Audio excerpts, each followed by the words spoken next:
ओम श्री परमात्मा ने नमः। श्री हरि चैनल पर सब ऋषि मुनियों के चरणों में प्रणाम करता हूँ, सब संतजनों के चरणों में प्रणाम करता हूँ, इस मेरी मातृभूमि के चरणों में प्रणाम करता हूँ। सभी मेरे देशवासियों में प्यार भरा स्वागत। इस वीडियो को आप पूरा सुने और अंत तक सुने। अब आगे क्या कह रहे हैं कि सिद्ध भगत के 5 लक्षणों वाला चौथा प्रकरण आगे श्लोक में आया है। भगवान है क्या करें। यो न हर्षति न द्वेष्टि न शोचति न काक्षति शुभाशुभ प्रीत्यागी भक्ति माने से मे प्रिय। जो न कभी हर्षित होता है, न द्वेष करता है, न शोक करता है, न कामना करता है, और जो शुभ अशुभ कर्मों में ऊंचा उठा हुआ संसार राग द्वेष रहित है, वह भक्तिमान मनुष्य मुझे प्रिय है। व्याख्या। यो न हर्षति न द्वेष्टि न शोचति न काक्षति। मुख्य विकार 4 है। राग 1 नंबर, दूसरा है द्वेष, तीसरा है हर्ष और चौथा है शोक। सिद्ध भक्त में ये चारों विकार नहीं होते। इसका यह अनुभव होता है कि संसार का प्रतिक्षण योग हो रहा है और भगवान से कभी योग होता ही नहीं। संसार के साथ कभी संयोग था ही नहीं, है ही नहीं और रहेगा ही नहीं और रह सकता भी नहीं है। संसारी कोई स्वतंत्र सत्ता नहीं है। इस वास्तविकता का अनुभव कर लेने के बाद जड़ता कोई संबंध न रहने पर भगत का केवल भगवान के साथ अपने नित्य सिद्ध संबंध का अनुभव अटल रूप से रहता है। इस कारण उसका अंतःकरण राग द्वेष आदि विकारों से श्रोता मुक्त होता है। भगवान का साक्षात्कार होने पर ये विकार श्रोता मिट जाते हैं। साधना अवस्था में भी साधक ज्यों ज्यों साधन में आगे बढ़ता है त्यों ही त्यों उसमें राग द्वेष आदि कम होते चले जाते हैं। जो कम होने वाला होता है मिटने वाला भी होता है। अतः जब साधना अवस्था में विकार कम होने लगते हैं तब सहज ही वह अनुमान लगाया जा सकता है कि सिद्धावस्था में भगत में ये विकार नहीं रहते, पूर्णतया मिट जाते हैं। हर्ष और शोक दोनों राग द्वेष के ही परिणाम है।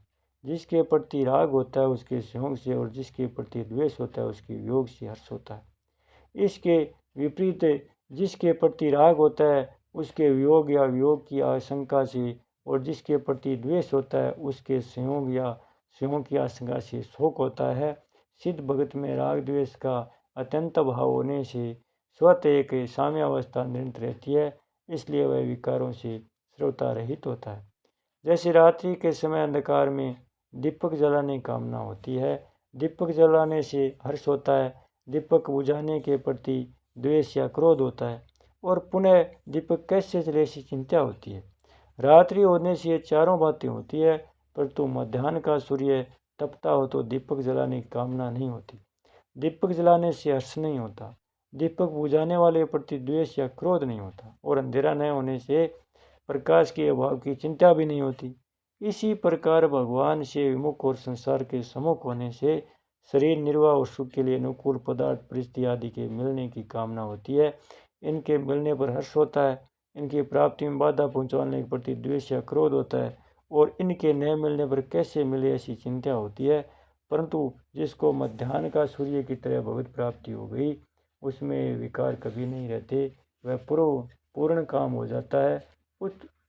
उसको संसारिक कोई आवश्यकता नहीं रहती।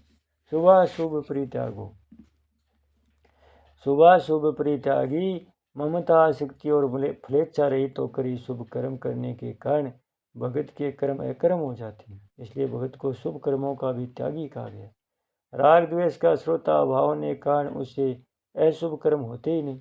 अशुभ कर्मों के होने में कामना ममता आसक्ति प्रदान कारण है और भगत में इनका श्रोता अभाव होता है, इसलिए उसको अशुभ कर्मों का भी त्यागी कहा गया। भगत शुभ कर्मों से तो राग नहीं करता और अशुभ कर्मों से द्वेष नहीं करता। इसके द्वारा स्वाभाविक शास्त्रविद शुभ कर्मों का आचरण और अशुभ निषिद्ध एवं काम्य कर्मों का त्याग होता है, राग द्वेष पूर्वक नहीं है। राग द्वेष का श्रोता त्याग करने वाला ही सच्चा त्यागी है।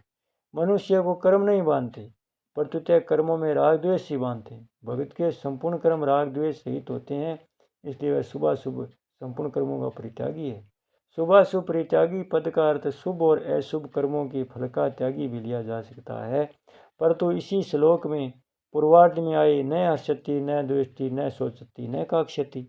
पदों का संबंध भी शुभ अनुकूल और अशुभ प्रतिकूल कर्म फल के त्याग से ही है। अतः यहाँ शुभाशुभ परित्यागी पद का अर्थ शुभाशुभ कर्म फल का त्यागी मानने से पुनरुक्ति दोष आता है। इसलिए इस पद का अर्थ शुभ एवं अशुभ कर्मों में राग द्वेष का त्यागी हो मानना चाहिए। भक्ति मान्य स में प्रिय, भगत की भगवान में अत्यधिक प्रिय रहती है। उसके द्वारा स्वच्छ सौभाग्य भगवान का चिंतन स्मरण भजन होता रहता है। ऐसे भगत को यहाँ भक्तिमान कहा गया है।